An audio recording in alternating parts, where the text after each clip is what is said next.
Let's start this broadcast guy here. If the bumper music sounds a little bit strange, I apologize in advance, listeners. It should be the same. Chaz says it sounds the same, and I trust Chaz. Yep. Yes. So, we're going to start. So here we go. We are recording. Oh, good. I get to hear myself in a... Oh, I wonder if it's going to make weird feedback. I guess we'll try it. Go for it. Here we go.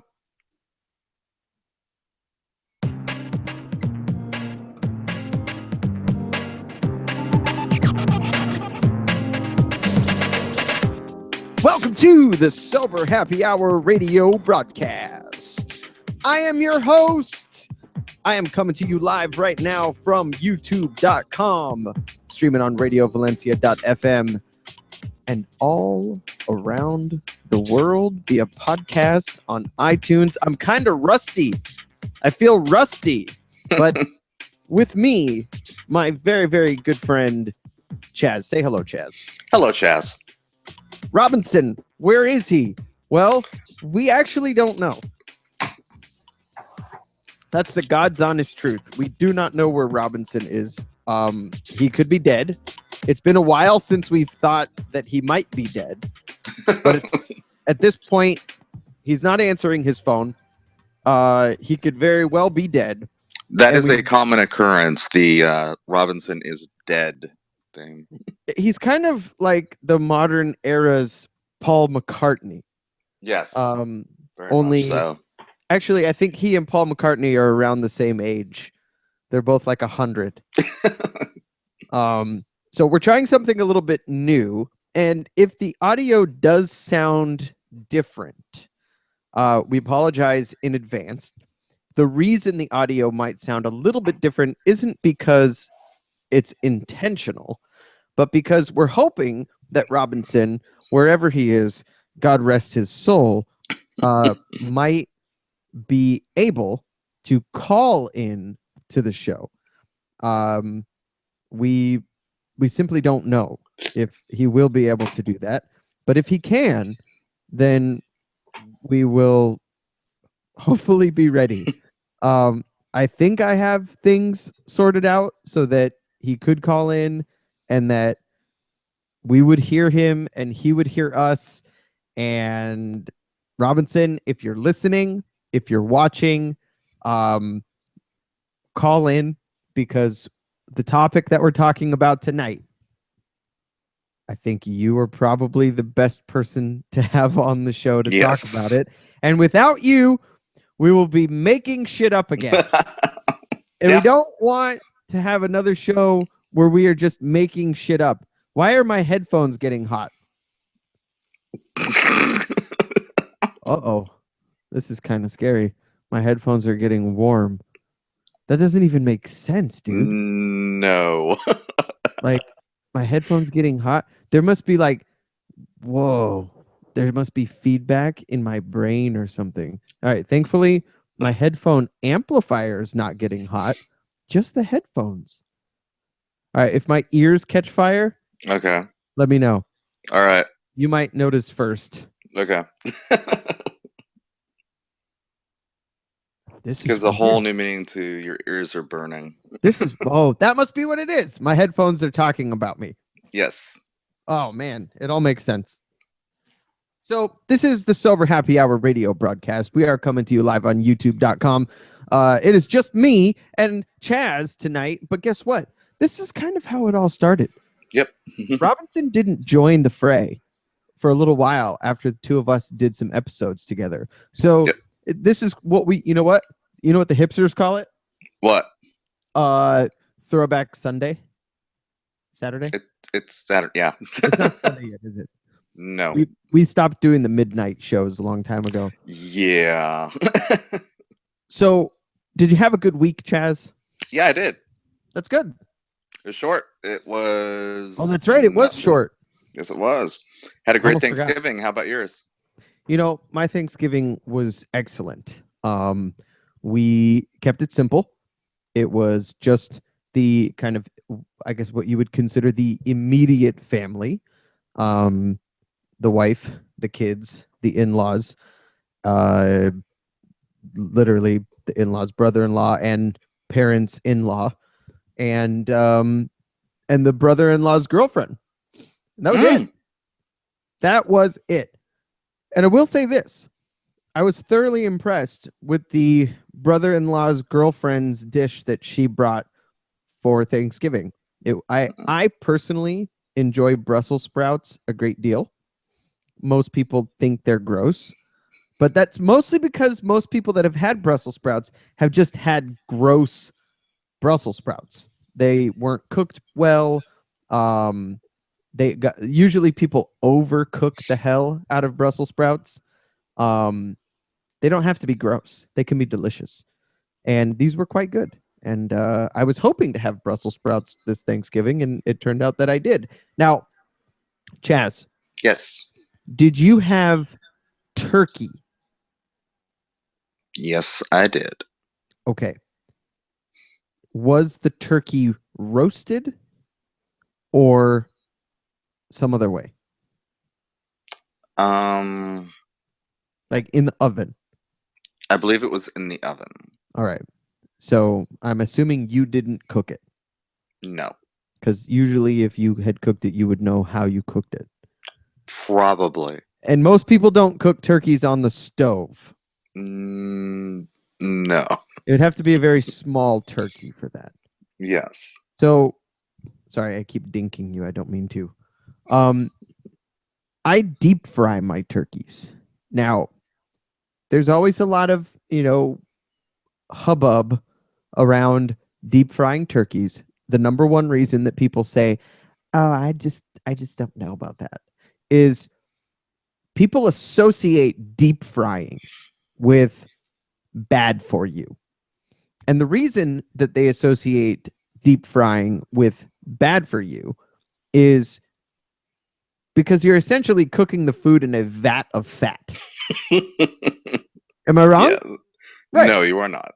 But here's the thing. So there is some science involved in cooking. Most people may not realize that cooking is nothing but science, thermodynamics, physics, things of that nature that create cooking. And I'm gonna give you a little cooking lesson. Okay. When you deep fry something, some things, whether it's a potato or a turkey, are mostly made of water. Most vegetables have a very high water content, moisture content. Most living creatures have a very high moisture content. They say the human body is some 70% water. So water boils. Do you know what temperature water boils, Chaz? At 100 degrees, is it? Or 100 degrees Celsius. I'll give it to you. There we go. Okay, I knew it was 100 degrees Celsius. And water freezes at 0 degrees Celsius. In Fahrenheit, that would be I have no fucking clue. 32 degrees Fahrenheit freeze. It freezes. 212 degrees Fahrenheit boiling. So how can we associate this with the sober happy hour? When you see the junkies boiling their spoons of heroin, probably around 212 degrees. So water boils at 212. Oil in your vat is usually going to be around 350 degrees. Okay? So with the laws of thermodynamics, if your moisture-filled turkey and its moisture content are going to boil at 212 degrees, and you put it into a 350 degree oil, then immediately upon submersion, all of the water molecules inside of that turkey are going to do what? Boil. They're going to boil, right? They're going to boil. So, and anyone who's ever seen water boil knows that it bubbles outward. So the idea being, if it's in hot enough oil, the boiling moisture will push the oil away from whatever it is that you're cooking. And if your oil's hot enough, it will never seep into your food. That's why when you eat a French fry, it's not full of oil on the inside. That would be disgusting. It might have a little sheen of oil on the outside, but the inside is still potato. So, frying a turkey is no different. You do not end up with a soppy, greasy, nasty turkey. Darn. You end up with a deliciously cooked turkey. And usually for a good 16, 18-pound turkey, probably take you about 40 minutes to cook it as opposed to a couple of hours. And it is the best damn turkey you'll ever eat in your life. So I've been frying turkey for the last 6 years. And I use a contraption that I stole from a celebrity chef named Alton Brown. And it keeps me safe. But don't you use a pulley? Yeah, it's a pulley. It's a pulley Yeah. system. My headphones are hot. This is freaking me out. So I'll tell you what. Since Robinson is clearly not joining the show at this point, I'm going to disconnect this weird setup that I have going on for safety reasons. Let me do that. All right.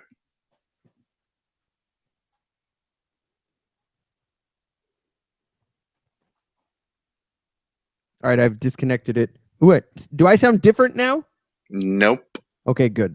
So the listener won't hear that I sound different, but I sound different to me, which I guess that's just, this doesn't make any sense, Chaz. It's kind of freaking me out a little bit. I have absolutely no idea why I would sound different. I'm scared. And why my ears are hot. And my ears are definitely hot. This is weird. Okay, so I've unplugged the weirdness. Anyway, long story short, the turkey was delicious. And anybody that wants to talk shit about deep frying turkeys, you're welcome to come to my house next Thanksgiving, and I will show you how a deep fried turkey is delicious. Deal? Deal. I'm now fucking hungry. Thanks. You're welcome. I think I ruined my headphones. Now it sounds they melted or something. They might have melted. No, I guess that's just my brain playing tricks on me. All right, so because this is the sober happy hour radio broadcast, that's the first time in a year that's happened. Did you know that? That what? That I've mispronounced and jumbled up the title of the show in the middle of the show. So mark it on your calendars, people. Episode 40. I fucked up the name of the show. You're welcome. We got some feedback. So 2 weeks ago, we took Thanksgiving off. So 2 weeks ago, when we had our last live show, we put out a call to action. And that call to action was that I'm getting kind of sick and tired of listening to myself when we play music during our break. Yeah. It's been a year. I'm having to start recycling songs. I'm tired of it. So we put out a call to action and we asked our lovely viewers and listeners that if they have any music that they would like to hear played on the Sober Happy Hour radio broadcast, and if the music belongs to you, you must be the rightful owner of this music, that you should email, tweet, Facebook message, whatever you'd like, get a hold of us and let us know how we can hear this music. You could email us the music.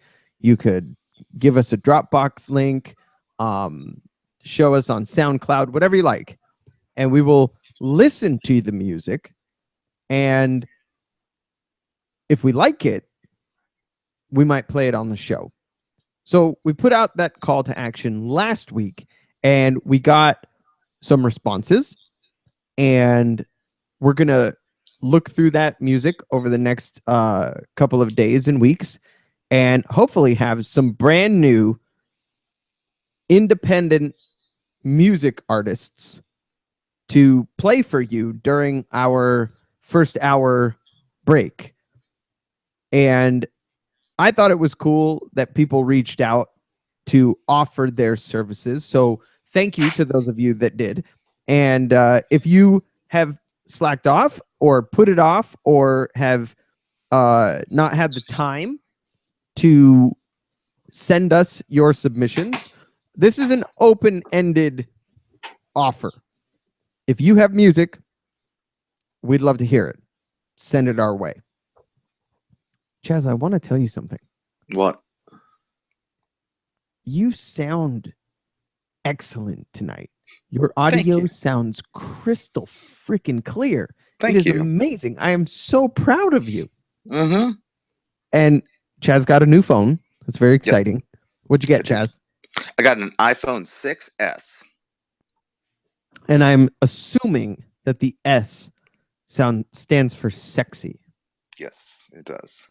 Good. Sleek or sexy. I like sexy. Did you get the pink one? No, I didn't. I got the rather grayish, darker one. The darky one? Yes. Understood. The darker one. Yeah. The so if that is one of the reasons that Chaz sounds excellent tonight, because apparently the battery in his old phone that he uses to do the live stream had exploded. It expanded. He didn't know that it exploded because he had a case holding the phone together. Yeah. And so even though the battery exploded, he couldn't tell. It was like a pressure cooker from a terrorist or something. And it could have blown him to bits at any moment. Mm-hmm. So he put himself in danger every week to do this show for us. And now he has a new phone. And it sounds it's fantastic. It sounds phenomenal. Yeah. Lots of F words. It's part of it's also because I'm running it off of a juice pack, a little battery here. Oh, juice. And so the computer is off, so there's no whirring or whining. Yes, the computer I usually hook this up to power it. So now it has a separate power source, so I just turned off the computer. You know, they do make power cords that plug into the wall too, right? I know, but it's the other one is like way behind me, and I need an extension cord. That sounds inconvenient. So might as well buy $100 battery pack instead. No, I just had this ready around. I actually have an extension cord. It's just on the table, but I haven't opened it yet. Got it. It was a Christmas gift, Hanukkah present. Yes, a lot of good it does over there. That's right. So we wanted to have a conversation tonight about marijuana. And the bummer is, it's so weird how dead silent it is when I'm not speaking now. Mm-hmm. That's right. It kind of throws me off a little bit because I'm used to hearing background noise and I hear nothing. It's dead silent. It's beautiful. So we figured that Robinson would be the authority on marijuana. Not because he smokes a lot of pot, but I think he definitely has more pot experience than either of us. So we're going to kind of have to wing it. We're going to have to kind of talk about our own minimalist experiences with pot. And I was hoping we could share some pot statistics, some pot misconceptions, misnomers, some pot laws that we, agree with them, disagree with them. I personally have some pretty strong opinions about this topic. And I think it'll be important for our listeners to kind of know not only where we stand, but also maybe crushing some pot myths, because I'm not gonna share my opinion just yet about pot. but our listeners may be surprised by my thoughts and feelings and opinions on marijuana, both for medical use and for recreational use. As a recovering addict, I think my position may be a little surprising. So I'd like to ask you, Chaz. Yes. From a behavioral health perspective. And I'm not a professional, just caveat here. We know that. None of us on this show are professionals at anything. No. This is strictly an opinion-based show. There is a disclaimer at the bottom of every episode that says if this show causes harm or death, it is not our fault, and we cannot be held responsible for your own stupidity. Good. Yeah, no, there's not really that disclaimer, but it should maybe be there. It should go like across the bottom of the screen, like every so often. That's really when we're talking about our own opinion about something that could flashes in the bottom. Yeah. Opinion. Yeah, do not attempt at home for entertainment purposes only. Yes, there. Yeah. What we say is for entertainment purposes only. Perfect. Boom. I love it. I love it. Yes. Okay, so my opinion on marijuana, well, really, I don't have much of an opinion on marijuana because I really don't need to have one, I guess. Okay.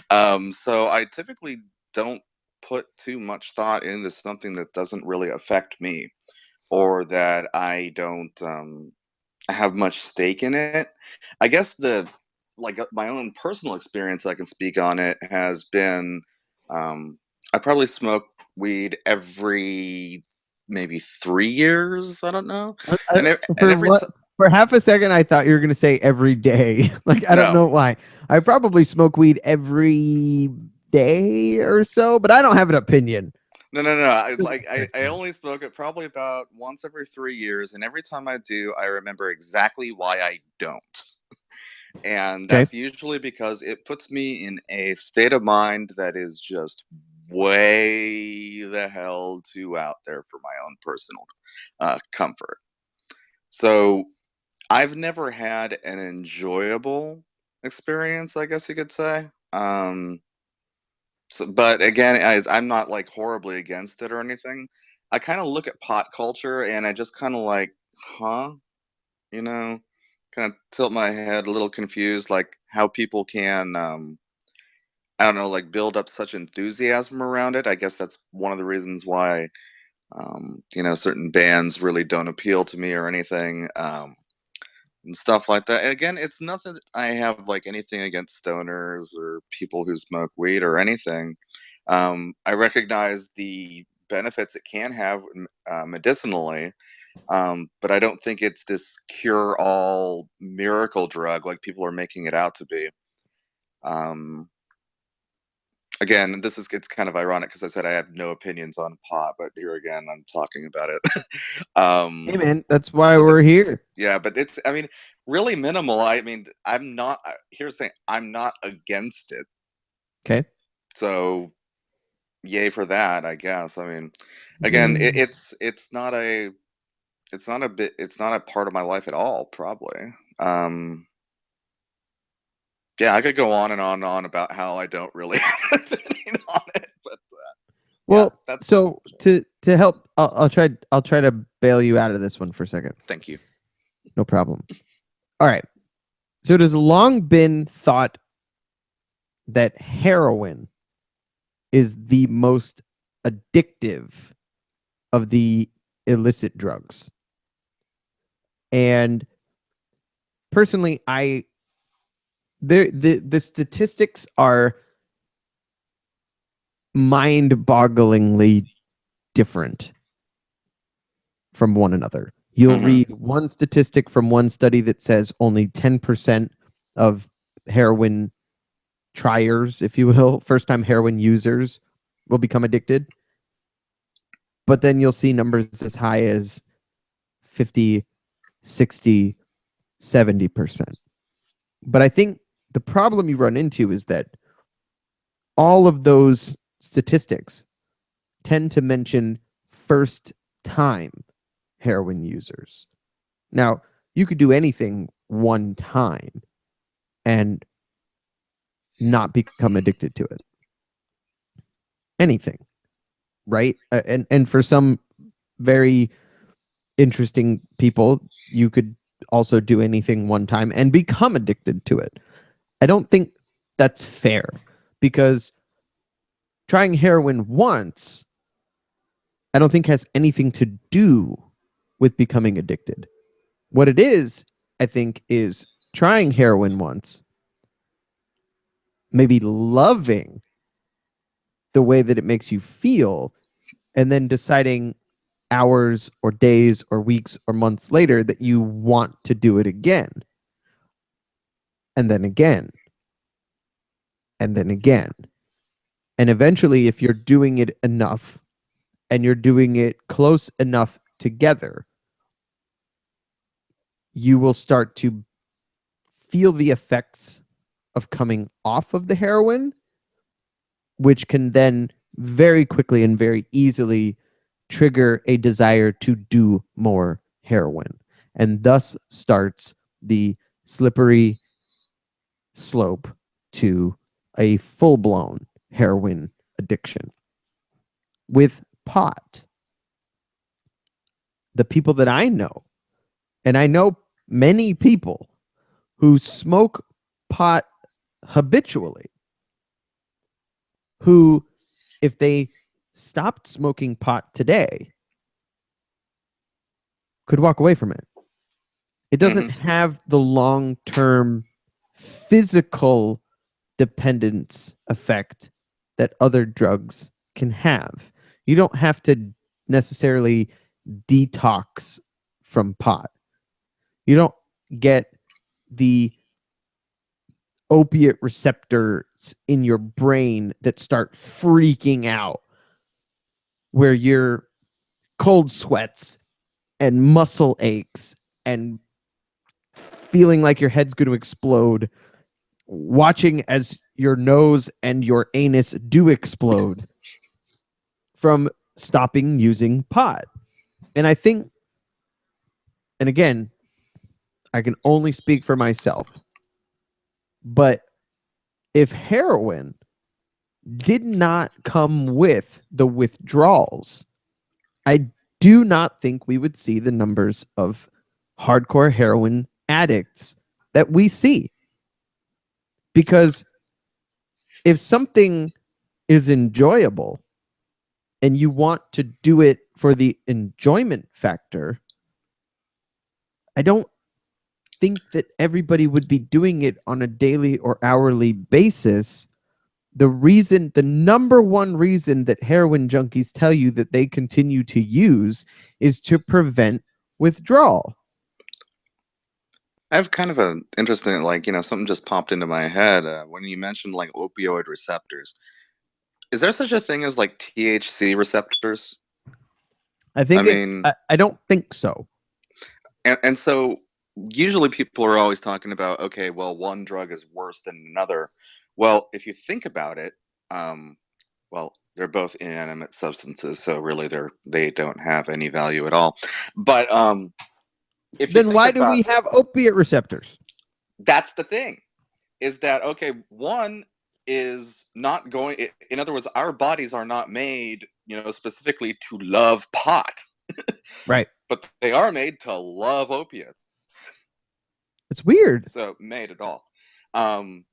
Yeah, in other words, it has a more compatible, it's us, it's our physical being, it's the way our cells and shit are all made up in our nervous system. That's the difference. We're the difference between pot and heroin. Okay. Yeah. And what I think is interesting about it too is that most depictions of both stoner culture and heroin addiction that we see in the media are incredibly inaccurate. There are millions of successful, professional human beings who use pot regularly. businessmen, executives, billionaires. There aren't a lot of successful CEOs and executives who are using heroin every day.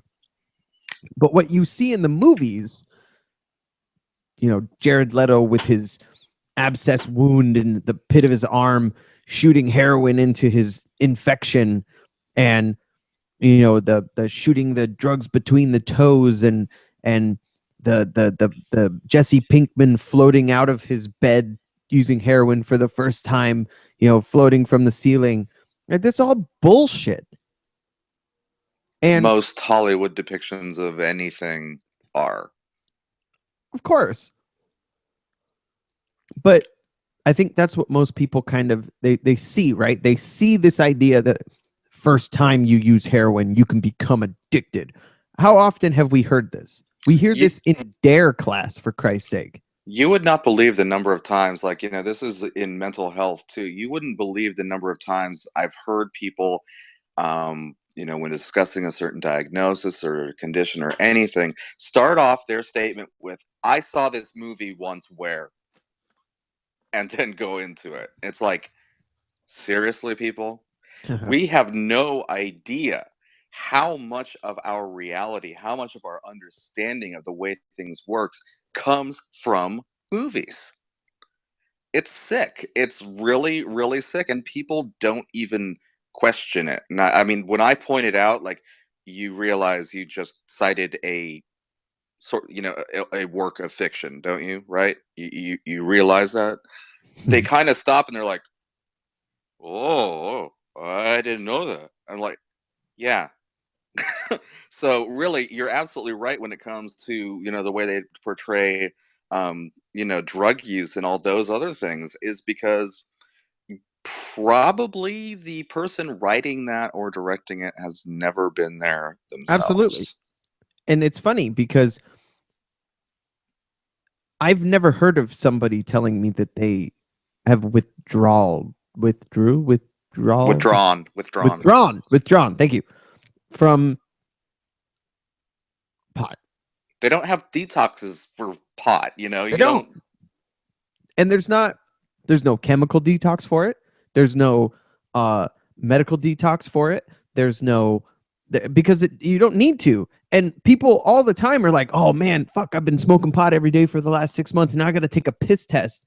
That's the only time you hear about pot detox, is when they're like drinking tons and tons of $12 bottles of shit that they got from the head shop to detox, and they still fail the fucking test every time because it doesn't work. Because it's built up in their fucking body, and it just got rid of it. And God forbid they're going to pull a hair out of your head, because then you're completely screwed. You might as well just shave your head bald, because you're caught. And then they pull a hair out of your ass, and now you're still busted. You're like, damn it, I missed a spot. So, but with heroin, right, we know that the withdrawals are insane. And what I think, what drives me so fucking crazy, Chaz, is the fact that unless you've experienced it, you have zero clue. You have no fucking idea what it is. And so it's really easy to pass judgment and say, come on, man, like you can do it, right? And I'm being supportive by telling you, attaboy, you can do it. Just hold out, right? It's only going to last 3 weeks. I swear to Christ, heroin withdrawal, the worst parts, people say, oh yeah, if you get through the first 72 hours, you're golden. Bullshit. That is absolute nonsense. Heroin withdrawal and actually normalizing from long-term heroin or opioid use can take months to fully recover from. Weeks for the shitty stuff. 1 week for the insanely shitty stuff. And I don't know if you've ever had a cold, listeners, viewers. Have you ever had a really bad cold? A cold can typically last, on average, 7 to 10 days. Usually feel pretty shitty right around the middle. And then for the last few days, you're just congested and maybe still have some sniffles or whatever. Your head hurts a little, right? Whatever. Flu, which most people, this is a fact, most people completely misidentify the flu when it is just a cold, because the flu is influenza. The influenza virus kills people. Yes. It is a nasty bug. And most people don't get the flu multiple times a year. Most people don't get the flu but once every handful of years. You get colds. And there are people who catch cold and they're like such pussies, it knocks them on their ass for a week. So take a cold, multiply it by flu, carry the decimal point, and then hit yourself over the head with a sledgehammer. Hit yourself over the head with a sledgehammer, walk in front of a bus, and then put yourself in a deep freezer, followed very briefly by an oven, then again by the deep freezer, and again by the oven for 2 to 3 weeks, and you might have a concept of what it's like to withdraw from heroin. Maybe. Not to mention that while you're using the heroin, everything about you changes physically. It sucks the moisture out of your body. You can't pee. You can't poop. You can't orgasm. You can't. Your skin gets dry. Your eyes get dry. Your nose gets dry. So as soon as your receptors open up and your body starts to try to normalize, you are sweating profusely. Your skin feels like some sort of like Latin from Miami, just greasy, nasty. You just feel disgusting all the time. You're vomiting, you're diarrhea, you're trying not to piss your pants. And when you do get to the bathroom to piss instead of pissing your pants, and you have to shake your wang to get the pee off, now all of a sudden it's so goddamn sensitive you find yourself going, oh, I just had an orgasm, right? Because everything comes rushing back in all at once. And that's terrifying. This doesn't happen with pot smokers. No. Not even nothing. Nothing. Literally nothing. The worst is maybe you feel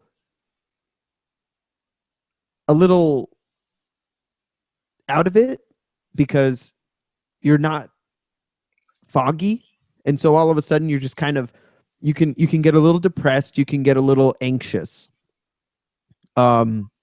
Physically it's almost nothing, and we're talking long-term pot use. Chronic pot users can kick it cold turkey and literally just walk away. And if anybody disagrees with me, if anyone listening disagrees with that statement, I'd love to hear from you, because I have talked to possibly hundreds of people and no one has ever told me, aside from the desire to smoke pot, the desire to get stoned being the reason that they continue to use and won't stop smoking pot. But if somebody's faced with negative consequences, hey, if you don't stop smoking pot, I'm going to leave you, or your parents, you're gonna go to prison, or you get threatened with jail, or you get threatened with your wealthy parents cutting you out of their will, your job, you're going to lose your job, or CPS is going to take your kids away. There's nothing to it. You stop.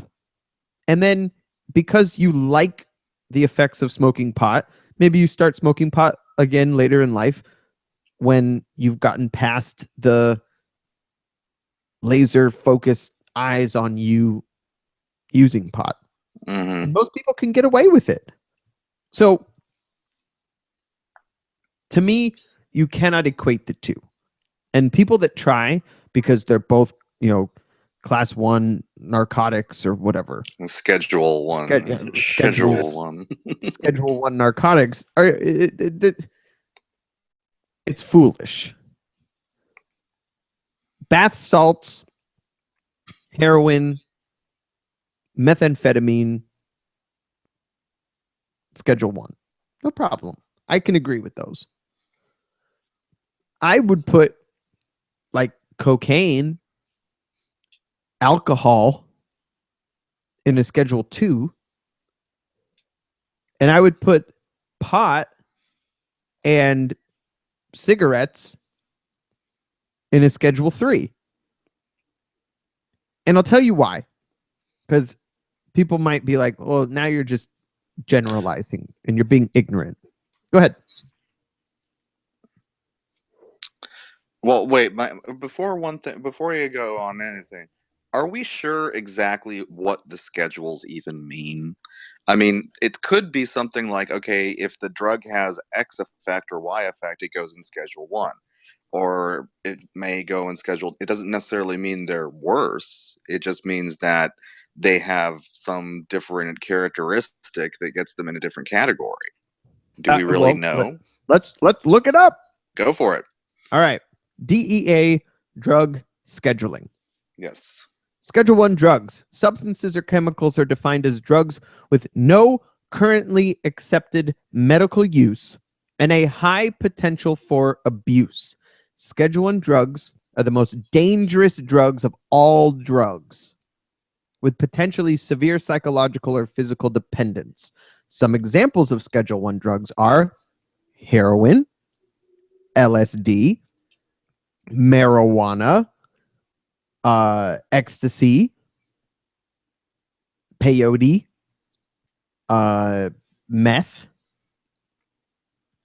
Schedule 2 drugs are substances or chemicals defined as drugs with a high potential for abuse, less abuse potential than Schedule 1 drugs, no shit, with use potentially leading to severe psychological or physical dependence. These drugs are also considered dangerous. Some examples would be combination products with less than 15 milligrams of hydrocodone per dose. So Vicodin is Schedule 2.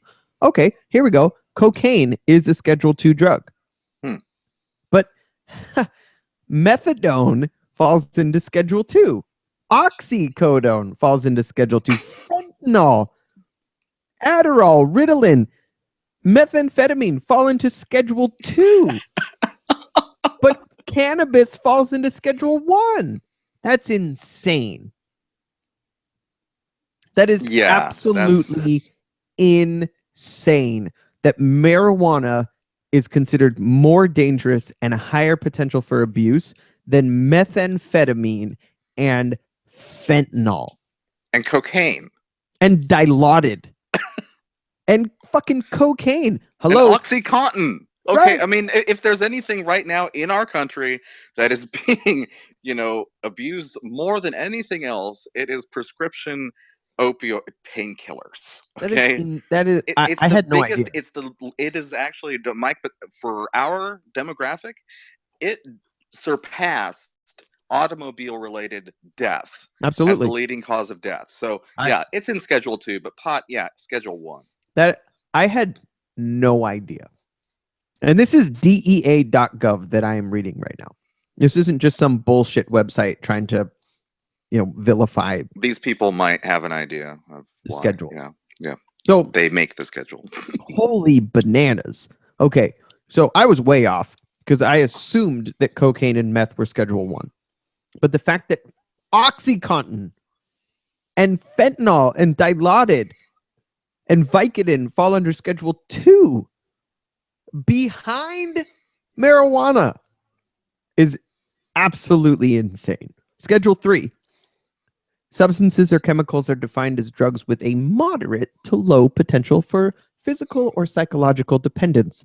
Schedule 3 drugs abuse potential is less than Schedule 1 and Schedule 2, but more than Schedule 4.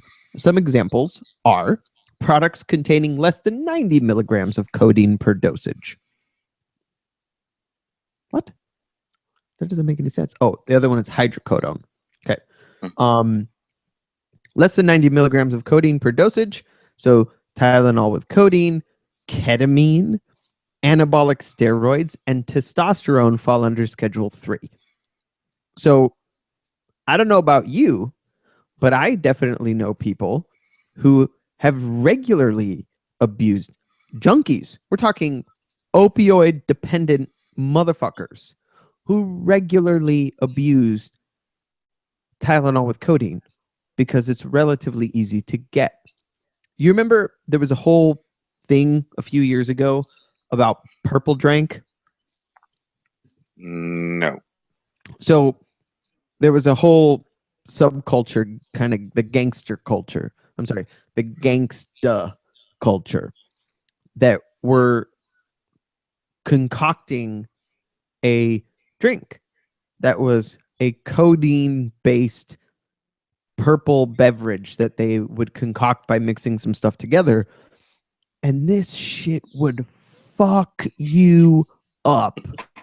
We're talking heroin fucked up. But that's Schedule 3.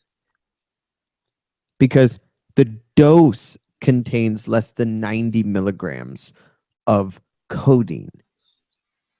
These are not different chemicals. These do not react differently in your body than heroin or morphine.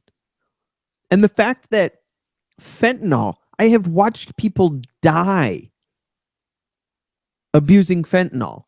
There have been people who they used to make fentanyl patches that they were these dermal patches, but years ago, before they figured out how to get them into a dermal patch like the nicotine patch, they were pouches, and the fentanyl was in a pouch in this patch that you would put on your arm. The problem was that it was incredibly concentrated fentanyl, and if you cut the little pouch open, you could use the fentanyl inside in a ridiculously potent dose. And there was a dude, I remember this on the news, who was about to get busted for having drugs and decided the best thing to do would be, I'm going to chew this patch up so they don't catch me with it. And he fucking died. He overdosed because he took what should have been like 72 hours of a slow release fentanyl. For fentanyl is used for what do you call it? Terminal cancer patients. And he stuck it in his mouth, chewed it up all at once, and just got this massive hit of fentanyl and killed himself. Schedule 4, Xanax, Soma, Darvocet, Valium, Ativan, Ambien, Tramadol. These are Schedule 4. And those are those right there. Those are hugely, I mean, those are like Ambien and that. Those are the ones that are like leading the dependency and everything like that. I mean, I know people who have gone to rehab to get off Ambien. And when you think of something like Xanax, I mean, people that are on high dosage, long-term Xanax abusers, I mean, it takes years to psychologically recover from that shit. Yeah. And that stuff messes you up. But that's Schedule 4. Slap on the wrist. That's crazy. There's like absolutely no sense to those. I mean, they completely ignore the reality of it. Right. I mean, all these things that are put in those lower categories, but if you notice one thing, the lower in the categories they go, of course, the Schedule 1s and things like that aren't going to have necessarily a corporation behind them that's producing them. Yep. But if you do go down the list, you'll notice that they get more and more and more pharmaceutical available. Yes. Uh-huh. Even though they are just as potent, dangerous, and addictive as the stuff on a higher schedule, you have something that is corporately endorsed and given the blessing of the FDA. The pharmaceutical industry doesn't produce cannabis. No. Therefore, no one is making money, and the government is not collecting taxes off of the sale of cannabis or street heroin. Also, and then I believe this was Bill Maher who said this. One of the big reasons, like we have a partnership for Drug-Free America, that partnership is typically made up of not just pharmaceuticals, but alcohol and tobacco companies, because they don't want to compete with pot. Yeah. In other words, I mean, like I said, earlier, pot isn't a miracle, drug or anything. It does have a lot of positive things, but many of those positive effects that it has are otherwise available in very costly pharmaceutical form. Sure. Well, and there have been studies. There have absolutely been studies over the last 10, 15, 20 years that have proven that there are medical benefits to THC. And especially for patients with cancer. And one of the worst effects of cancer treatment is the lack of malnutrition. Not the lack of malnutrition, it is malnutrition. And because people aren't hungry when they're getting cancer treatments. When you're on high doses of what's the cancer treatment? Chemo. Thank you. Radiation, chemo. You aren't hungry, and one of the worst things that you can do if you're trying to combat a cancer is to become malnourished. And so one of the best things they can do for people on chemotherapy is to get them to eat, to get them to consume calories. So just giving them THC, the munchies are a very real thing. And they give cancer patients THC for pain and to get them to eat something. Not to mention migraine headaches, depression. There have been studies that have numerous positive effects to clean cannabis, right? And I think, unfortunately, marijuana has been, a black market thing, drug cartels, murder. It's been this underground thing for so long that it's gotten a really bad rap for a lot of good reasons. But realistically, the idea of clinical dependency to a chemical, only 9% of long-term heavy marijuana users will become clinically dependent on marijuana. And I would say that the definition of clinically dependent is pretty vague. And we're also talking, like you said, long-term heavy users. That's not all pot, smokers. Right.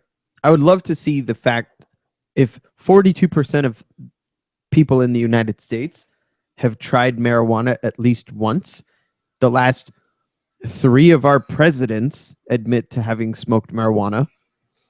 If 42% have admitted to trying marijuana at least once, I would love to see what that number is for heroin, cocaine, but I'd also like to see what that number is for alcohol, because I would assume that the alcohol number would be in the 80 to 90%. So alcohol, is that on the schedule? No, of course not. Alcohol's legal. completely. Well, I know. Right at the drugstore. But so is Xanax. So are But all those other you can't just walk into the drugstore. You can't just go to the. So these are just controlled substance, and like the alcohol, tobacco, and firearms. Yeah, they have an entire agency devoted to alcohol and tobacco regulation. Yeah. Where the DEA, they just cover pretty much all the other shit. Right. But for alcohol and tobacco, they get their own agency. Mixed with firearms. Yes. For whatever fucking reason. And those are the safe ones. Of course, firearms and alcohol, totally safe. Guns, booze, and smokes. Yeah, those are the safe ones. I feel like the ATF may have been developed in the Old West or something. Probably. So, a lot of people don't know that beer and marijuana, close cousins. Beer is made with hops. Hops are in the same family of flowering plant as marijuana. We don't ban. If you've ever looked at a hop plant, it looks like a giant, tall marijuana plant, and even the hops themselves look like buds. If you gave somebody who didn't know any better a hops bud, I don't know what they're actually called, a hops flower, if you will, and said, "Hey, man, I got some pot for you," most people would be like, "Sweet, dude, thanks." They wouldn't know the difference. It even smells like pot. So study after study after study, I could say that 5 or 6 more times, have found that marijuana is less harmful for multiple reasons than alcohol and tobacco. Physically less harmful, less harmful by proximity, less dangerous as a public nuisance. Marijuana doesn't kill people. People don't overdose on marijuana. Anyone can be allergic to anything and go into anaphylactic shock and die. So don't give me that bullshit. But marijuana doesn't impair you to the point where you're going to be blazing down the freeway at 100 miles an hour and crash into somebody. Yes, it can affect your motor reflexes a little bit, make you a little bit slower. But I, for one, have driven on pot, and I found myself so paranoid about driving while under the influence of marijuana that I was probably the best driver on the road for that period of time. I do not recommend this. Again, the disclaimer across the screen right now that says idiots do not attempt. Heavy marijuana smokers are at risk for some of the same health effects as cigarette smokers, like bronchitis and other respiratory illness. But there's been no link of cancer to marijuana smoking the same way as cigarettes.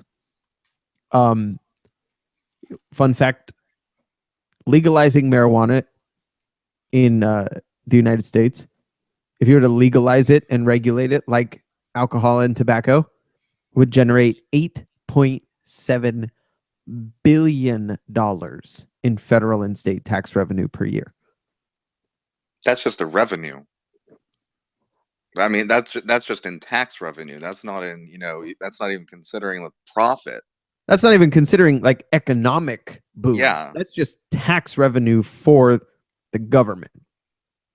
$8.7 billion. Marijuana has been legal for personal use in Alaska since 1975, and it is still legal today. In Alaska? Yeah. I did not know that. Eskimos. Alaska, the hotbed of crime and depravity that it is, of course. Of course. I mean, you don't cross the Eskimos, bro. Well, no, but Alaska in general. They don't even kiss normal. I've seen On Deadly Ground, man. That's Steven Seagal flick. Yeah, you've seen a movie. That's right. There's some ruthless motherfuckers up there in Alaska. Those oil people. There's a party in Australia known as, I kid you not, the Sex Party.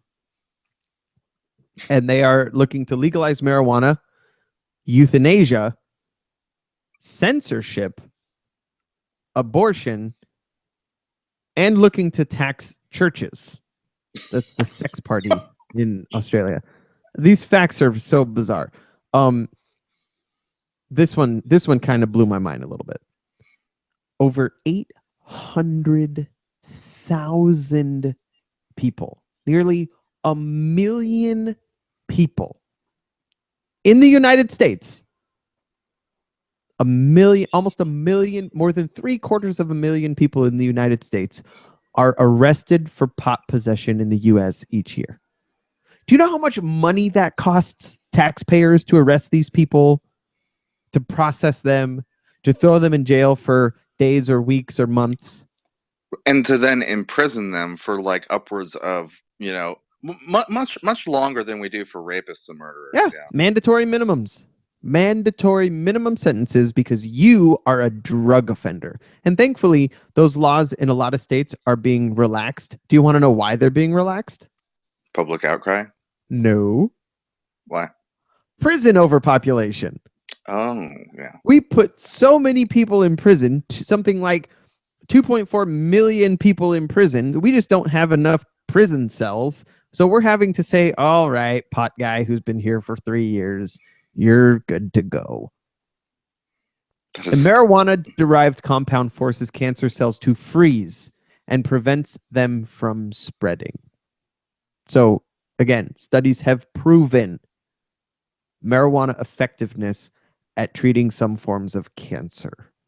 But alcohol? No. Hey, alcohol can clean wounds. It does have a use. Yes, and I have seen plenty an idiot pour beer on their open wound and then wonder why they have a yeast infection in their thigh. I did one time use Everclear to sterilize a wound, and it worked. That's good. Fairly Everclear well. works. Yes. Vodka, fine. Whiskey, not so much. Anything Absinthe? that's not completely clear. Right. Oh man, I got a cut on my arm. Hey, give me a Guinness. Mary Jo, get me a PBR out the fridge. I need to clean this wound out. Oh God. George Washington grew marijuana. Do you know that? No, I didn't. He did. Marijuana. There's a lot of good facts on this website. I like it. And they're factual because it's on the fucking internet. That's right. Uh-oh. It won't let me go further. Maybe it wants me to watch an ad or something. Oh, you know what? Every one of these facts lists a source. So suck it, Trebek. Medical marijuana is considered kosher in some cases by Judaism.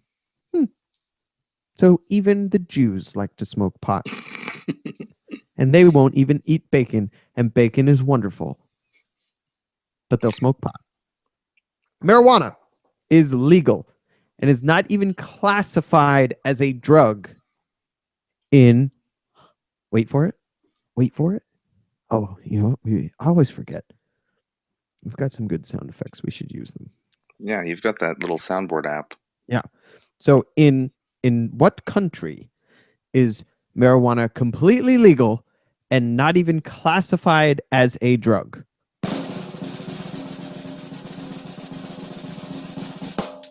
North Korea. Woo! North Korea. Kim Jong-un has no problem with pot. And before him, Kim Jong-il, the cuckoo bananas guy. North Korea. California was the first U.S. state to ban marijuana over a century ago. California. Can you believe that shit? For as progressive as California seems to be, they have had some really bad ideas in the past. Over a century ago, though, I don't think California was as progressive as we think of it today.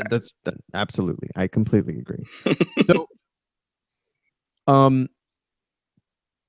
Uruguay. I bet 50% of the people listening right now don't even know where that is. I could show them on a map somewhere. It's in South America. Somewhere. I could show them a map of like Southeast Asia and say Uruguay. and they'd be like, "Oh yeah, Uruguay, right next to the Philippines." Became the first in 2013, the first country in the world to make it legal to grow and sell and consume marijuana in 2013 as a country, saying, no problem. In the US, a sentence of life in prison without the possibility of parole was given for trying to sell $10 of marijuana to an undercover police officer. Life in prison without the possibility of parole to an individual who attempted to sell a dime sack of weed to an undercover cop. Something tells me that probably happened numerous times. In Texas, in Utah, or in Arizona. To me, that is just, and again, I'm not like a huge proponent of pot, but I am like, rather concerned about justice, and that to me just seems wrong. It's ridiculous in so many ways, especially because if we wanted to reduce or eliminate the crime that's associated with the growing, consuming, and selling, which apparently doesn't seem to be that awful if we did, because other states have done it, and look at all the crime they have with it. Maybe it's the private prison companies that also like having these mandatory sentences. Oh, hell yeah. Are you kidding? Absolutely. Yeah. So 3 strikes laws, you have somebody that got caught shoplifting, who got caught urinating in public, and then got caught with a dime sack of weed, and they go to prison. Life in prison. 3 strikes. That's insane.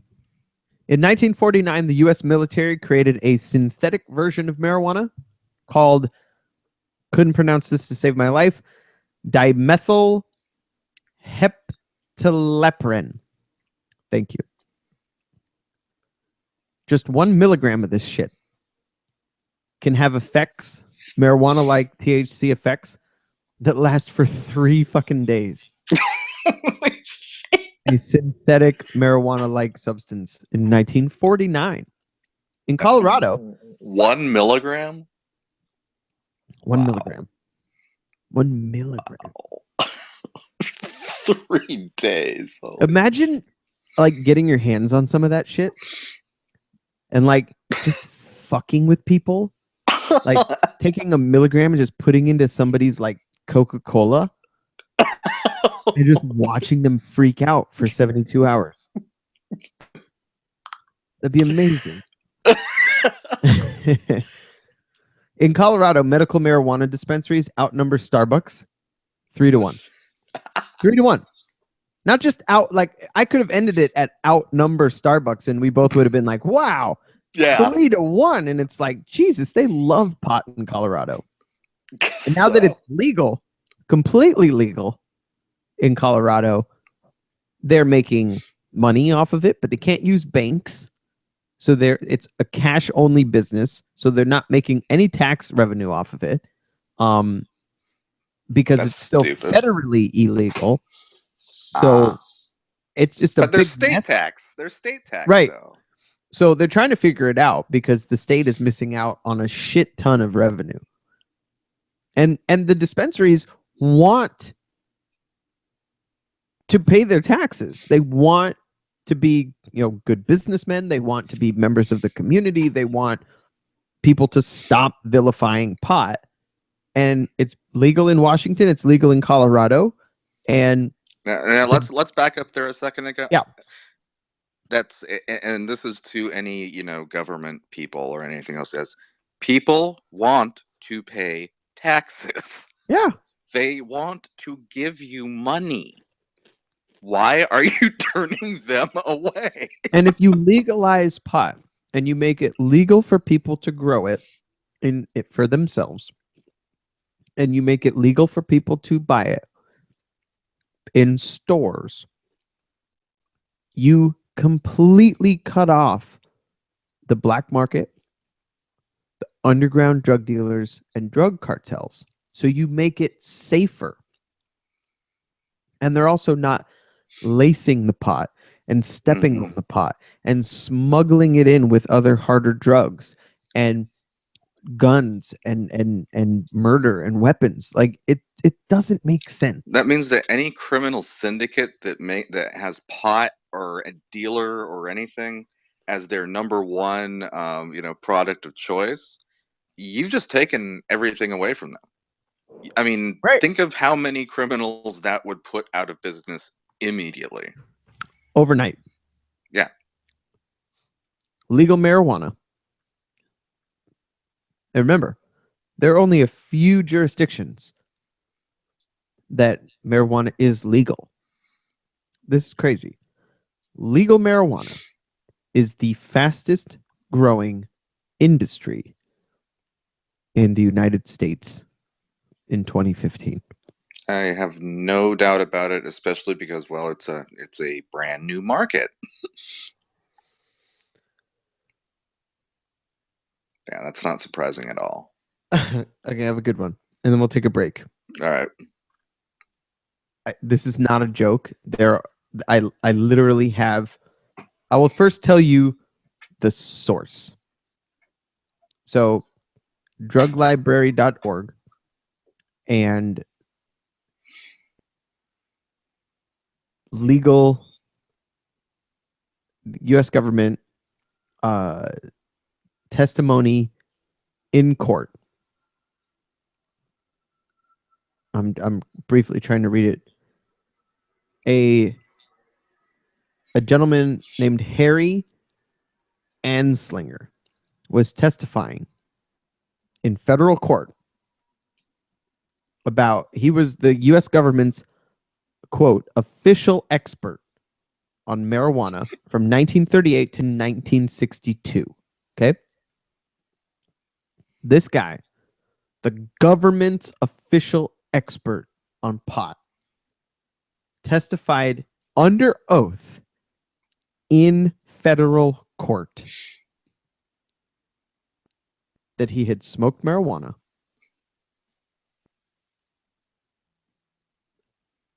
and something crazy happened to him. I will tell you what that crazy thing is when we come back from our break. I know. I'm learning. I'm getting better at this hosting thing. Yes, you are. Yes, you are. We're gonna play. I wanted to play this song last week, but we took the night off. And it looks like Robinson might be available. Yeah, so text come from him. Yeah, we're going to I'm gonna hook this thing back up in this weird way that made my ears melt. Say something, Chaz. Something, Chaz. Oh, come on, say something. Talk to the people for a minute. All right. So, you know what? I'd really like to hear from our audience. I mean, I'm pretty sure we've got plenty of people out there who, support legalization of marijuana and everything like that. And I mean, we could talk forever about why, all the reasons for it. Tell us some reasons against it.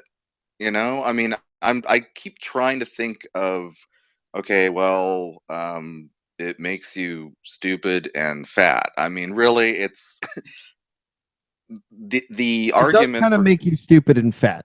Yes, that's about that's kind of like how my mom, would tell my sister, it'll make you fat, and I was like, oh, okay, won't do it.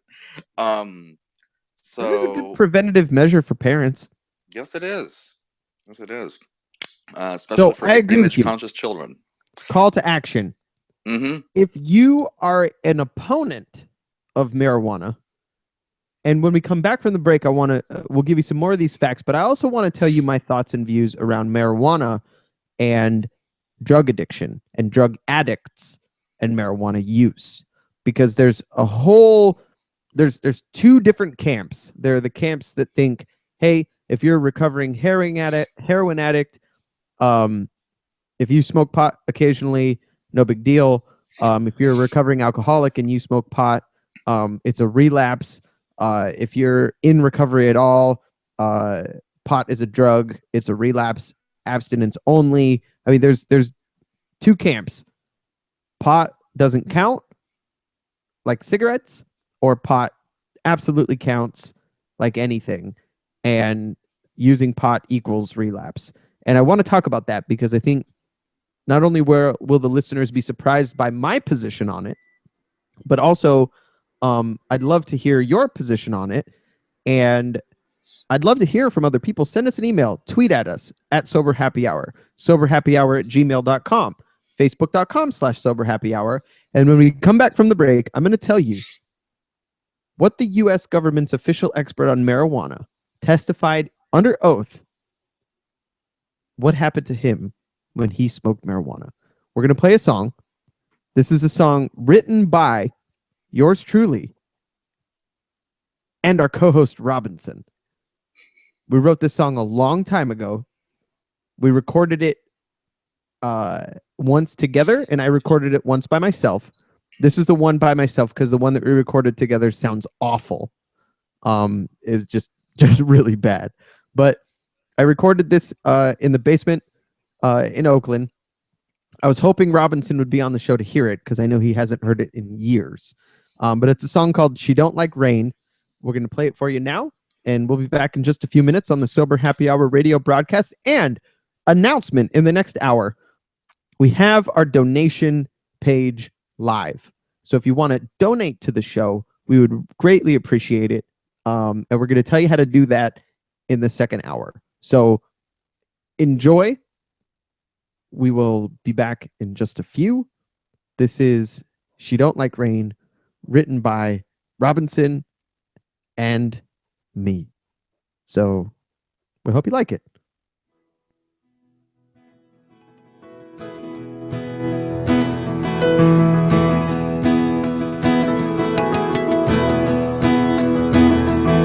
She lay down with me by her side. I could tell that she loved just by the look in her eyes.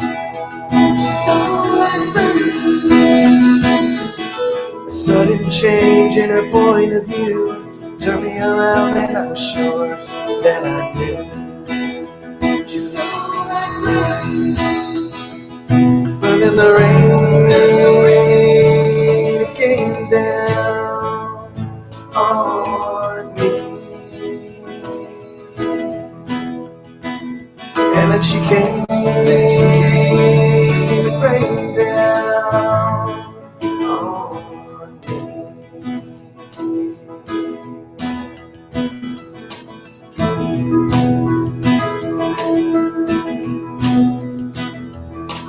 We woke up to the smell of the sun. She didn't care what I thought because she knew I would run away. She had the face of an angel and the heart of stone, and it was crystal clear that her love needs a home. She don't like rain. Within the rain, it came down on me. And then she came and rained down on me.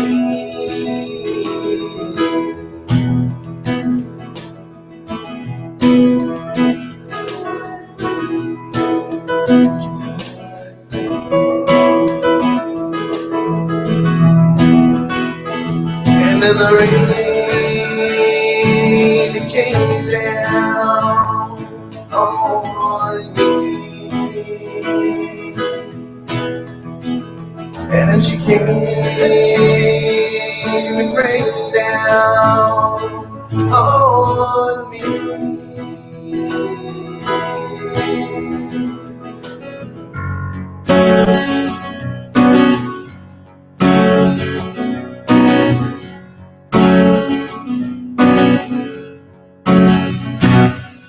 She don't like rain, but she likes the car. She likes the car. She don't like rain, but she likes the car. She likes the car. Don't like rain, but she likes Chicago. Don't like rain, but she likes Chicago. Don't like rain, but she likes Chicago. Don't like rain, but she likes Chicago. And then the rain came down on me. And then she came and rained down on me.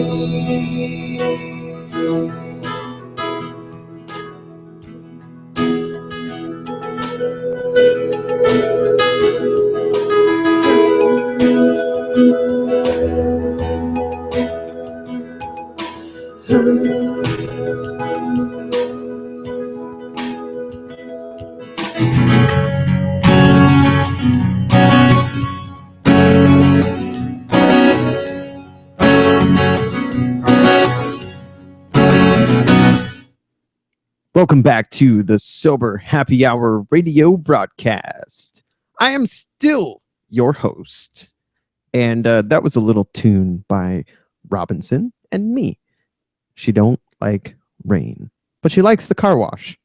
We don't really know what the hell that song's about. We think it's about a crazy chick. And yeah, we never really talked too much about it. We just kind of did it. And anyway, so I want to call Robinson, and we will call him in a moment. But I promised you people that I would let you know what the end of this factoid was. And I'm a man of my word. So the US government had an expert, an official expert on marijuana from 1938 to 1962. And one fine day, this man testified in a federal court under oath and penalty of perjury that he had smoked marijuana and it had turned him into a bat.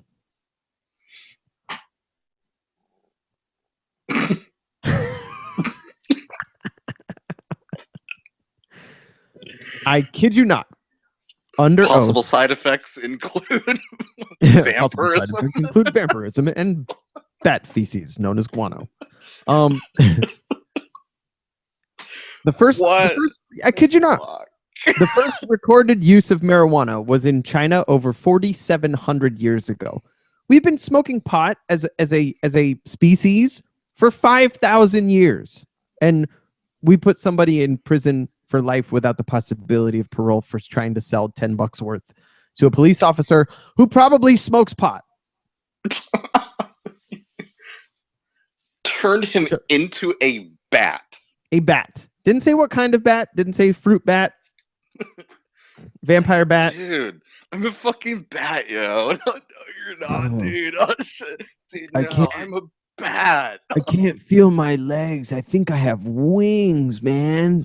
This is so weird. I'm a bat. Look at me. Am I a bat? Oh, man, I'm a bat. What the hell was that stoner session like? Right? I would ask, what the hell was this guy on? But clearly he was on pot. I mean, the one of the times I did pot, I thought it was dead. So I get it. I totally get it. Let's call Robinson. All right, let's call him. All right, let's see if this works. Full disclosure, we've never tried this before. And even though I feel like I sound like shit, I listened on my iPad during the break, and you're right. It sounded totally normal. Oh, yep. It's ringing. This is really exciting.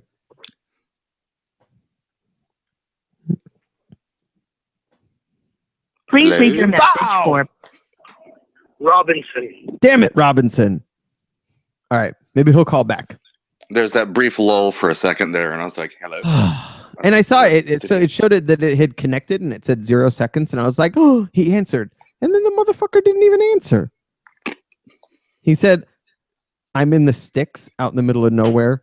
I don't have good reception." But it was good enough reception for him to send us a text message. Yeah. Like, come on, man, pick up your goddamn phone. Anyway, we could try calling anyone right now. Yeah. We could call my stoner buddy Kurt. I actually assume that he's probably can stoned. People call in? Like, do we have a line where they can call in? So if this works, if we can confirm that this works and it doesn't give me ear cancer, then did it start heating up? Did your headphones start heating up again? As soon as I plugged this back in, they started heating up again. It's creating some sort of weird feedback loop. It has to. It has to. So I can create a phone number that would allow us to receive phone calls during the show. If that'd be awesome. If I wanted to. So is there any way we can get the last 4 digits, like SOBR or something? Sober. All right. So I mentioned before the break that we've been talking the last couple of weeks about setting up a donation page to accept donations from our lovely listeners.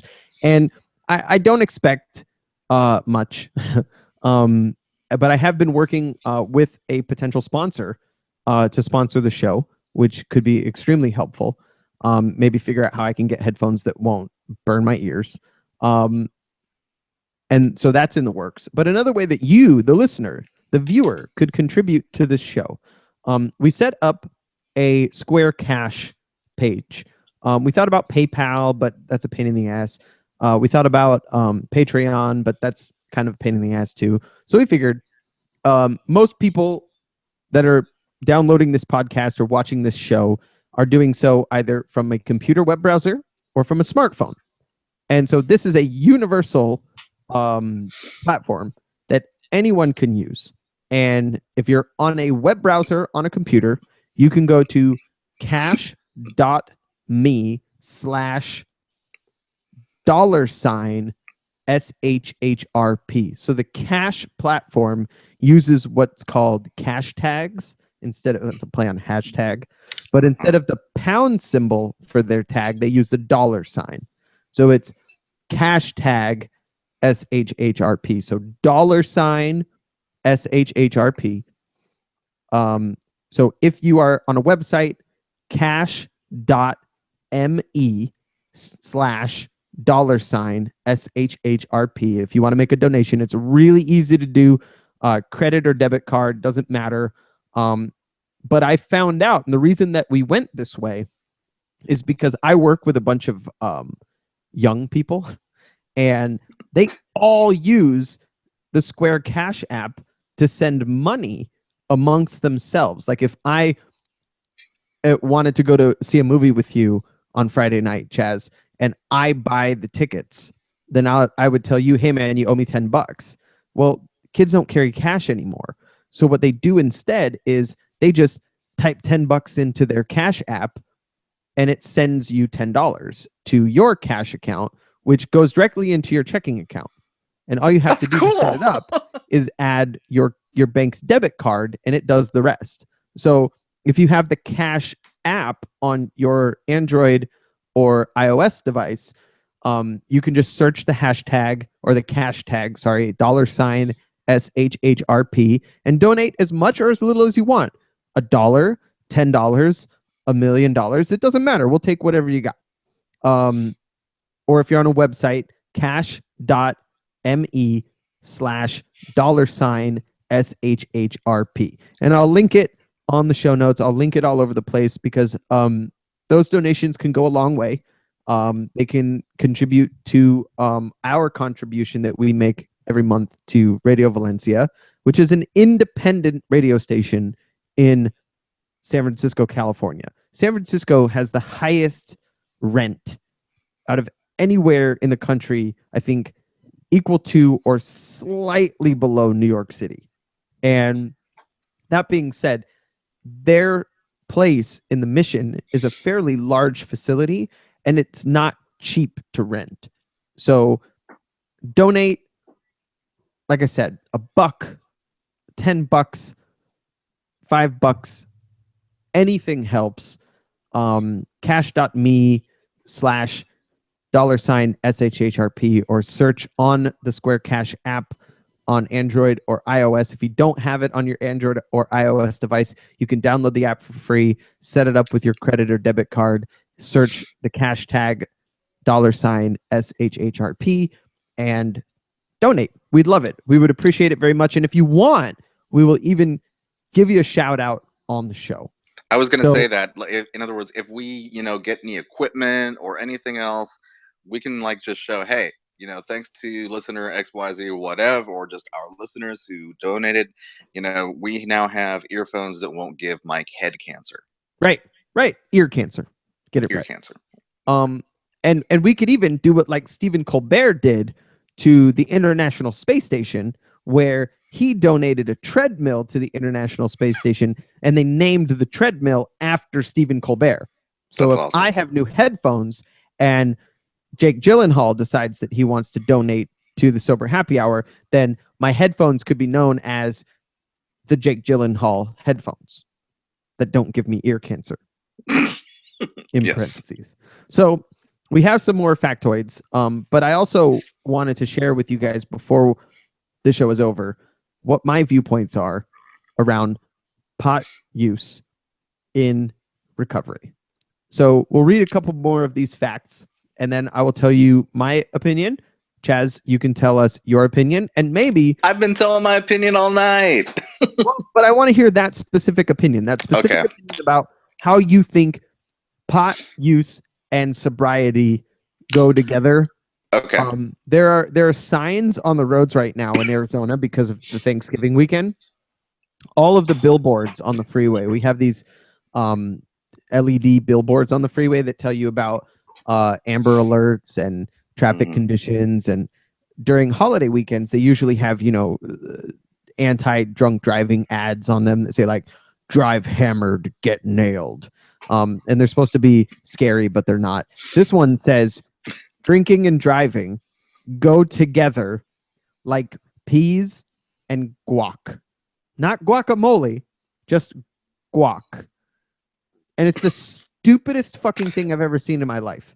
Yes, I have to say it would anyone else who was driving through Phoenix probably wouldn't get it. I just I'll be honest, I don't particularly see peas in guacamole as sacrilegious. I mean, that would be weird, but I mean, I think it would be more disgusting if it was drinking and driving go together like Starburst and guacamole. That would be disgusting to put Starburst in your guacamole. Peas, I mean, it's a green thing. It's kind of doesn't have a lot of flavor. It could add some texture, I guess. I fucking hate peas. Why not try it, But I bet, you know what? Somebody's going to try it, and then they're going to go get drunk and drive, and the cop's going to pull them over and be like, hey, man, I don't know what you're so been out of shape for.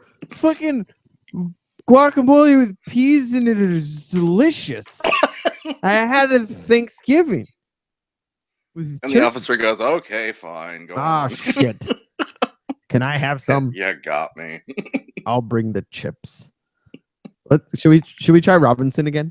It's just one more time. All right, last fucking time, and then he can call in himself. God damn it! And if anybody's listening and you want to call in, I'm not giving you my phone number. Sorry. All right, here we go. This is good radio. Oh yeah. All right, it's ringing. It's ringing. Mm. We could do like a Jerky Boys thing and just call a random phone number. Be you shut the drum roll. Yeah, you're on the air with the Sober Happy Hour. Drum roll for. Please leave your message for motherfucker. God damn it, Robinson. All right, well, we tried. He cannot say we did not try because we tried multiple times. Yes. All right. Yes. So here we go. More facts about marijuana. Okay. Is this a country? Bhutan? Yes. Bhutan. Bhutan. Yes. Everybody knows Chaz is smarter than me.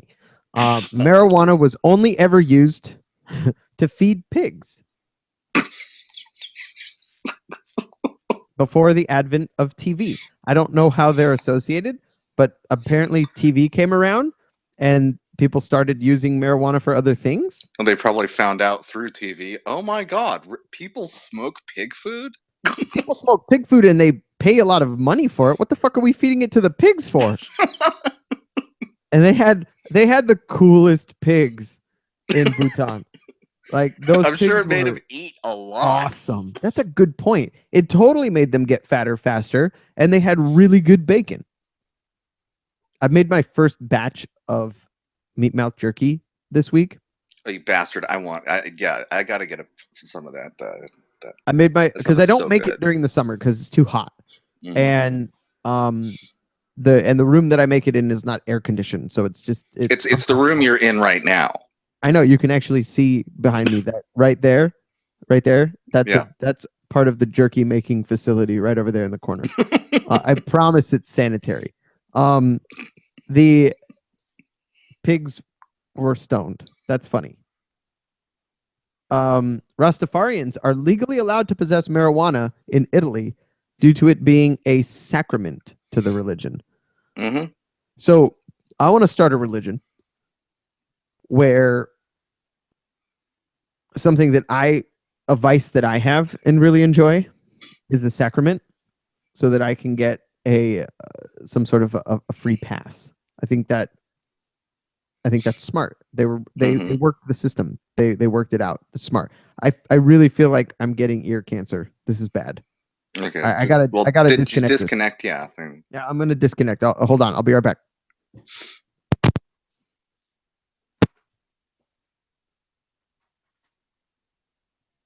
That means you're supposed to keep talking, Chaz. You don't just be silent.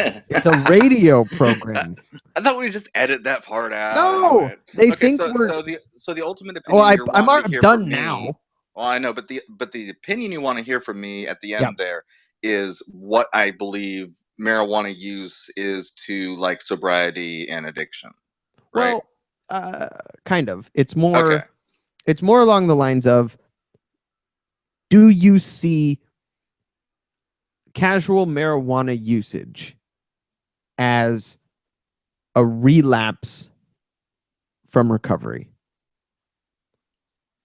And obviously, this is not somebody who is sober from marijuana, because then the answer is clearly yes. Yes. But if somebody, let's say, is an alcoholic, or somebody is a crack addict, or a heroin junkie, or a meth head, and they decide that they're going to partake in the occasional bong rip, does that put them back at square one? Have they relapsed? Is it a no to smoke pot? And I don't think you could claim that you are sober. I don't think that's fair. But I'm kind of at odds with the whole recovery equals sobriety equals recovery idea anyway, right? Because I think you can be in recovery from an addiction that you have and not be completely abstinent from all drugs and alcohol and everything. Because if that were the case, then smoking cigarettes would probably fall into a similar category. It's addictive, period. So what the fuck? Why is it totally okay to smoke cigarettes and still consider yourself sober, but not okay to smoke pot and consider yourself sober? So what's your take on that? My take on that is the same take that I have on people who think you don't officially have like a mental illness until you're diagnosed with it. Okay. In other words, it's like I don't want to say the man, but the authorities have determined that marijuana is a drug. Ergo, people are going to say, well, it's a drug. You can't do drugs. If you do drugs, you relapse and you're not, clean and so, or whatever. And so I think that just based on the things we've talked about on this show alone tonight, and I'm pretty sure there's a ton of stuff we're probably not seeing, of course, just by the, random stuff we've been quoting. But anyway, going off of that kind of information, comparing the not exactly as awful, all things considered, not turning people into bats, compared to what the DEA says and how their schedules of drugs and stuff just don't add up. I mean, I think we've pretty much shown that as far as what's where on the different schedules. Anyway, getting on tangent here, coming back to it, no, I don't think it is a relapse. I don't think or anything else like that. I mean, if your goal, of course, like you said, is to be completely clean and sober from any substances or anything, then yeah, it is. But in general, if, someone were to say, be in recovery or sober from alcohol, and then I see them go smoke pot or something, really, in my opinion, it's up to them to decide. Awesome. So CA, technically Cocaine Anonymous, but they're non-denominational recovery program. And a lot of non-alcohol based addicts attend CA. I would say it may almost have outgrown Narcotics Anonymous as the most popular 12-step program for drug users.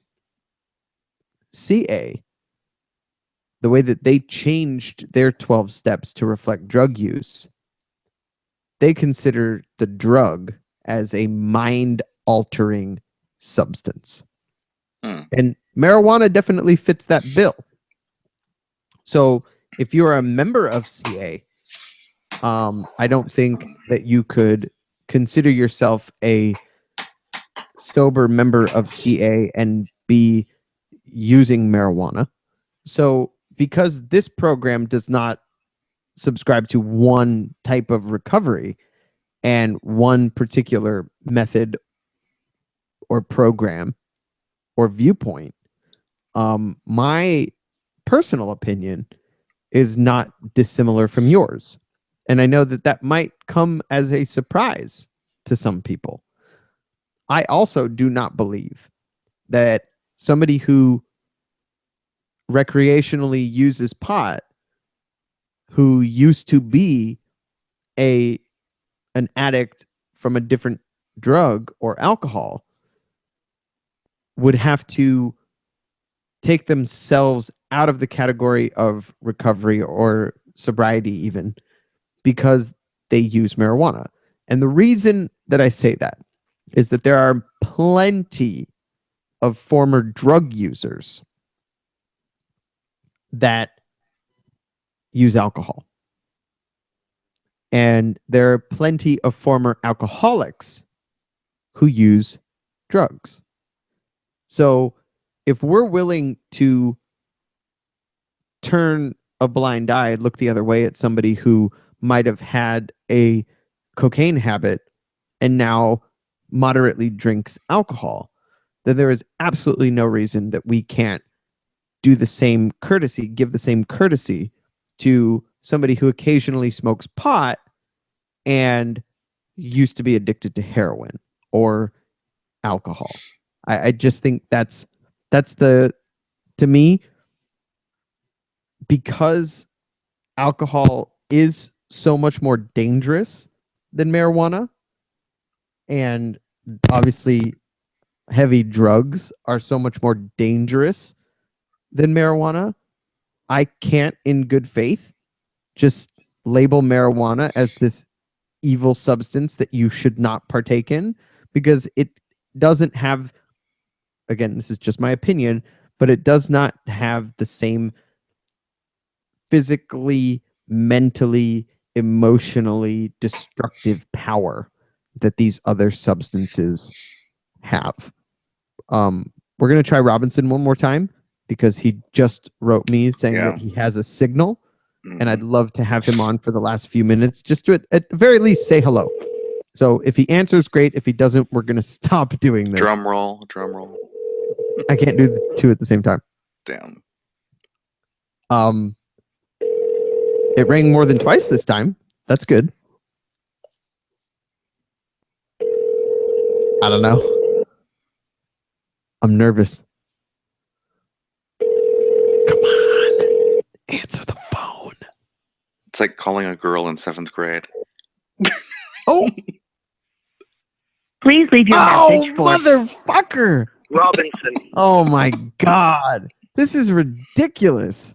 Yeah. I'm going to text him right now and be like, you son of a bitch, we have literally called you 5 times.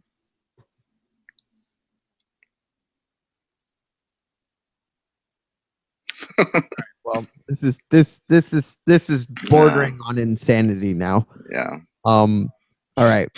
So that's my viewpoint. That's my opinion. That's where I'm at. And I think that we should switch places. Mm-hmm. Pot and alcohol should switch places. Alcohol ruins lives. Alcohol kills thousands of people every year. Drunk driving, domestic violence, alcohol poisoning, abuse, overdose, death. And let's not forget detox. Detox, right? It'll fuck you up. There are physically. Some people who are so physically dependent on alcohol that their doctor cannot, in good faith, recommend that they stop drinking. Holy shit. That's insane. But alcohol is not a scheduled drug. Marijuana is Schedule 1. It blows my mind. It frustrates me. And that's why I want to hear from our listeners if anyone can come up with a legit or just even whatever idea for it to still remain where it is. Because I can't think of one. Other than it makes you fat and stupid. But there's plenty of other shit to make you fat and stupid that's, even worse. Try McDonald's. I was waiting for you to go there. So 789 grams of marijuana were found in a 2,700-year-old tomb in China in 2008. I had no idea the Chinese people were such stoners. No. I had no idea. But it was like old Chinese people. Like the new Chinese people, they're far more proper than that. They don't smoke pot. In India, it is not uncommon to consume marijuana in a milkshake. Is that why the milkshake brings all the boys to the yard? It must be. And why the Mindy Project is so funny. Yes. The first thing ever bought and sold across the internet. Was it pizza? A lot of people think it was a pizza. But it was a bag of marijuana in 1971. That was the first thing ever bought and sold. The 1971, that was just a DARPA net. So that was the military. Hey, dude, you got any weed? Yeah, sure. 1949, they made that 3-day gram of pot concoction. Yeah, no kidding. First thing ever bought and sold across the internet was a bag of marijuana. And you know who bought and sold it? The guy that invented the internet, I bet. Al Gore. Yeah. You bet. Bob Marley was buried with his red Gibson guitar, a Bible open to Psalms 23, and a big fat bud of marijuana. Oh, yeah. Lord of mercy. The first arrest for marijuana possession and selling in the U.S. occurred in Denver, Colorado. Oddly enough. October 2nd, 1937. Man, we've been busting people for marijuana for a long-ass time. Yeah. In the Netherlands, there are dozens of public facilities where you can bring recreational drugs, including marijuana, cocaine, and ecstasy, to test them to determine if they are safe. Dozens of public facilities. And the Netherlands, not a particularly large place. So the idea of dozens of facilities where you can test is, I think that's pretty cool. That's a public service, man. Yes, it is. So you don't kill yourself. Exactly. Interesting enough, I don't even know that Robinson knows what our episode is about tonight, but he sent me a picture. I don't know if you can see it, but the picture is of Humboldt State University. Mm-hmm. And for anyone who is aware of Humboldt State University, it is like pot capital of the world. We stopped on tour once in Humboldt, and everybody tried to give us pot. It was crazy. So if he has a good enough connection to text a picture, why can't he answer the goddamn phone? Whatever. I'll never talk to him again. The first we already kind of talked about this. The first online transaction ever was Stanford students buying marijuana from MIT students. Yep. I'm like, MIT students? What are MIT students? That's MIT. weird. Yes, I get it now. So those are our marijuana facts. And the whole idea, something that a lot of people tried to use as their reason for the vilification of marijuana, for the continued persecution of marijuana users and imprisonment of marijuana people is marijuana people. You never seen them before? Yes. They're green. One of the main reasons that you'll hear talked about all the time is that marijuana is a gateway drug. So if you think about that concept for a moment, if marijuana is a gateway drug, does that mean that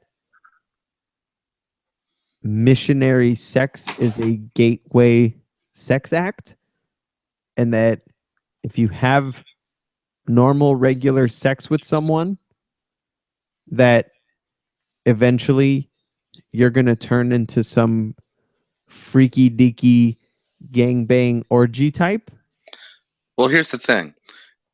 If you call it a gateway drug, okay, what's it a gateway to? Other illicit substances. Well, if you take it out of the category or out of the realm of other illegal substances, what's it going to lead to? There's just never been any proof that this is true. Well, that it leads to other illicit drug use. This is how to argue against that bullshit, though, without having to say that. So I love it because what you're saying is amazing. Yes, even if it were a gateway to other illicit drugs, then would the same be true if alcohol were illegal? And if the answer is yes, then you have your solution. Because the same people who are selling the pot are the same people probably selling those other drugs. Right. And if you put pot as a Schedule 1 and you're going to get busted the same as you would for having other drugs, then where's the disincentive? If I'm putting myself at risk, fuck it. Might as well. Yeah.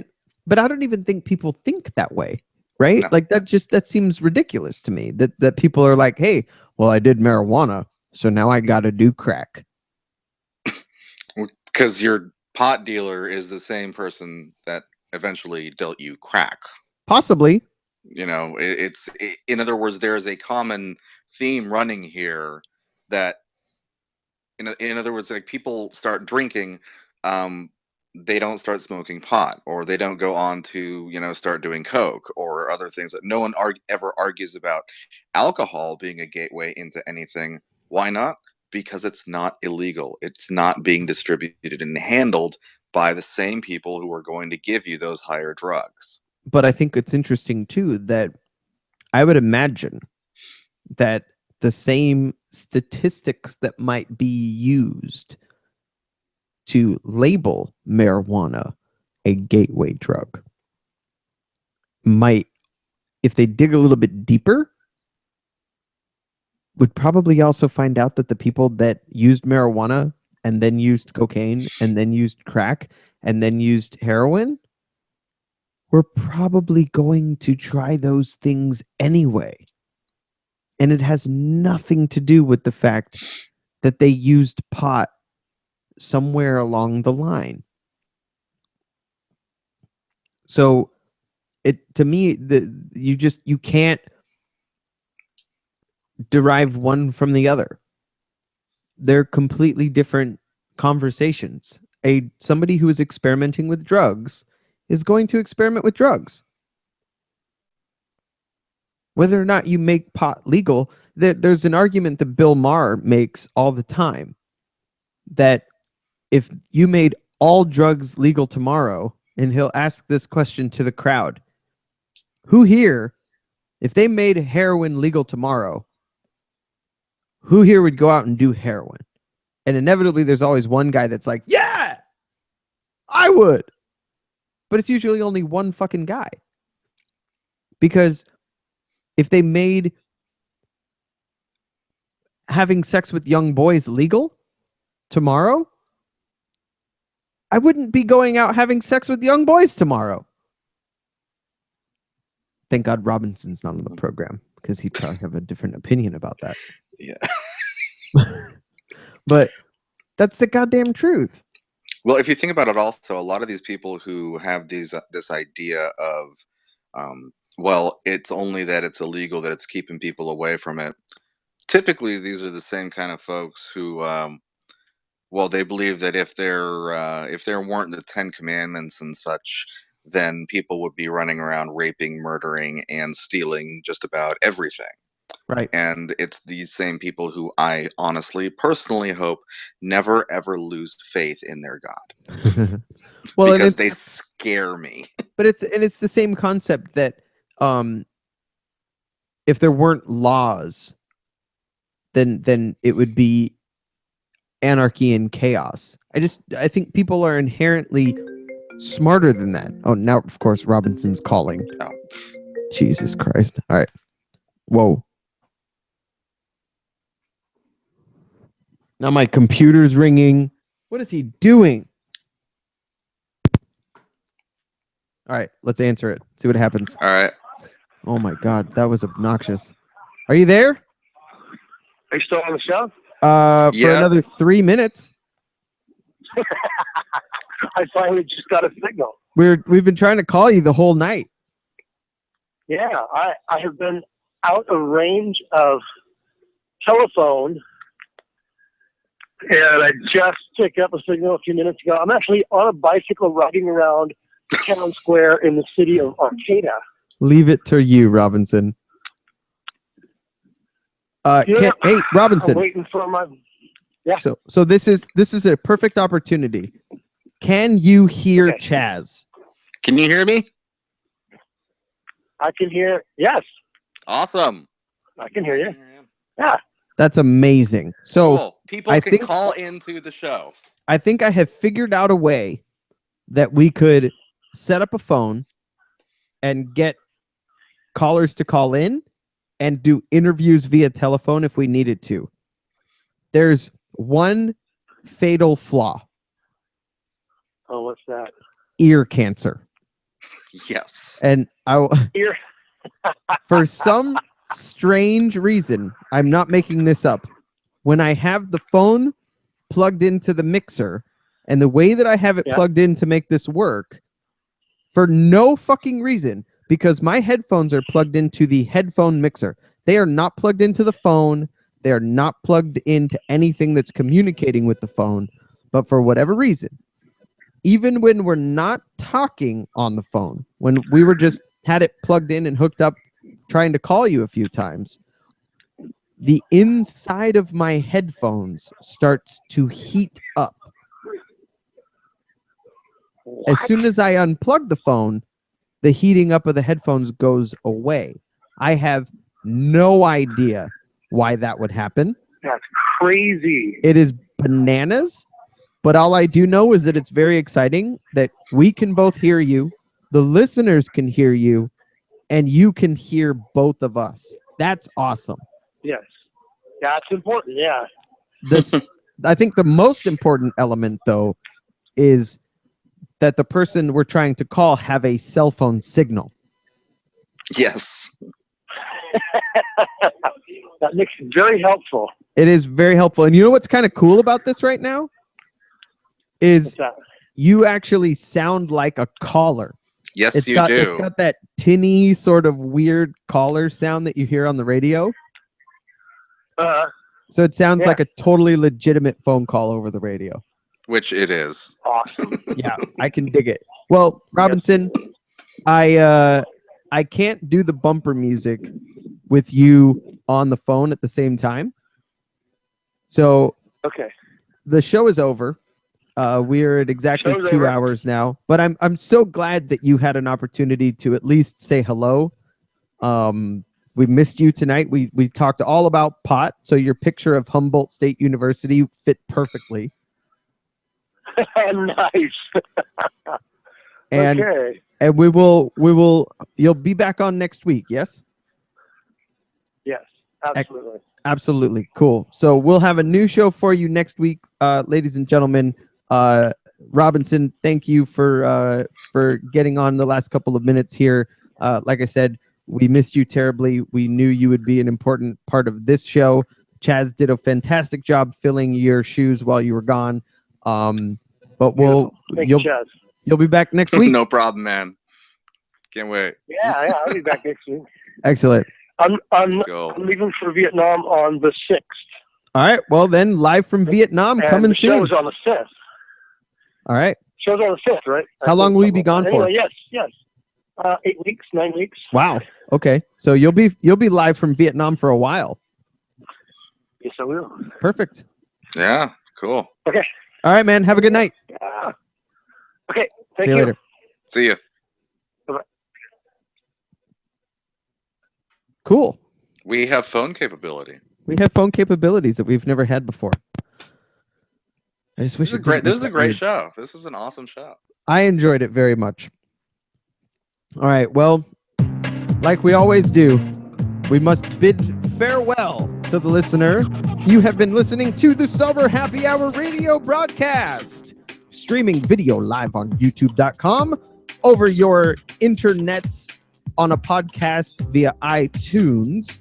You also can listen to the show on radiovalencia.fm over the internet, or 87.9 on your radio dial if you're in the San Francisco Bay Area. We can take donations, cash.me/$SHHRP. That is also known as the cash tag, SHHRP, in the Cash app. We are looking for your music subscription or submissions, people. Send us your music. We'd love to hear it. SoberHappyHour@gmail.com, Facebook.com/SoberHappyHour, @SoberHappyHour on Twitter. SoberHappyHour.com is the web address. Subscribe on iTunes. Rate. Review. Subscribe on YouTube.